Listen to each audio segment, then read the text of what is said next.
তিনি যদি পদত্যাগ না করেন ক্রীড়া অঙ্গনে সালাউদ্দিনকে অবাঞ্ছিত ঘোষণা করা হবে। বাংলাদেশের ফুটবল ফেডারেশনের যত কর্মকর্তা সভাপতি সহ সবার পদত্যাগ ছাড়া কোনো উপায় নেই। একজন দুর্নীতিবাজ সভাপতি ফুটবল ফেডারেশনের তার অধীনে কোনো নির্বাচন হোক সেটা আমরা চাই না।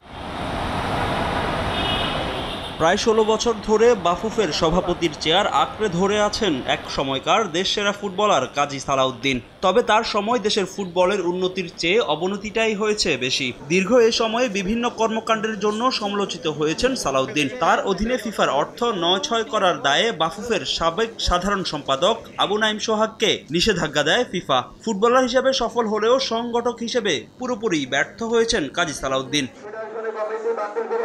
দেশের পট পরিবর্তনের পর থেকেই সালাউদ্দিনের পদত্যাগের দাবিতে উত্তাল ফুটবল পাড়া। তবে তা আমলে না নিয়ে বরং আগামী নির্বাচনে বাফুফের সভাপতি পদে দাঁড়ানোর কথা জানান তিনি। এবার ফিফার নিয়ম মেনে কাজী সালাউদ্দিন ও তার পুরো কমিটিকে পদত্যাগ করার আলটিমেটাম দিয়েছে সাবেক ফুটবলার ও সংগঠকরা। পদত্যাগ না করলে সালাউদ্দিনকে ক্রীড়াঙ্গন থেকে অবাঞ্ছিত করার হুঁশিয়ারিও দিয়েছেন তারা। বাফুফে ভবনের সামনে মানববন্ধন ও বিক্ষোভ কর্মসূচি শেষে এমন দাবি জানান তারা।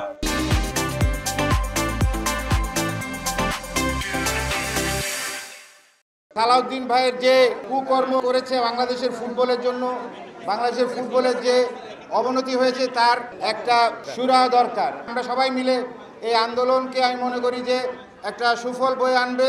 ফুটবলের যারা ফুটবল চালাচ্ছে তাদের কোনো অবস্থান নাই।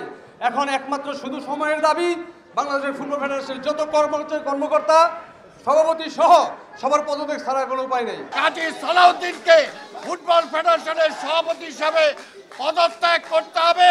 তিনি যদি পদত্যাগ না করেন ক্রীড়া অঙ্গনে সালাউদ্দিনকে অবাঞ্ছিত ঘোষণা করা হবে।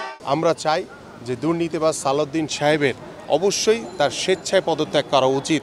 যদি তার ভিতরে ন্যূনতম বিবেকবোধ থেকে থাকে তাহলে এই ক্রীড়ামোদী মানুষ, এই যে আজকে আপনারা এখানে উপস্থিত হয়েছেন এবং বাংলাদেশের মানুষ যেটা চায় সেটা তার অনুভব করা উচিত। এদিকে দেশের বর্তমান পরিস্থিতির কথা বিবেচনায় রেখে বাফুফের আসন্ন নির্বাচন পেছানোর দাবি করেছেন সাবজয়ী সাবেক গোলরক্ষক আমিনুল হক।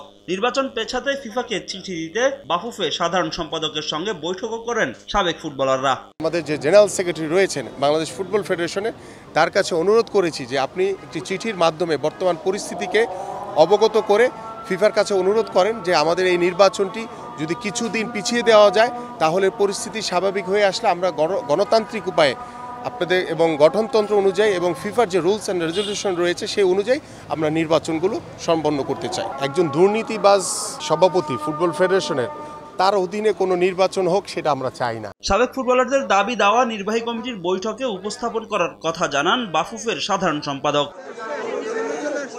ফাহিম ইসলাম। সময় সংবাদ, ঢাকা।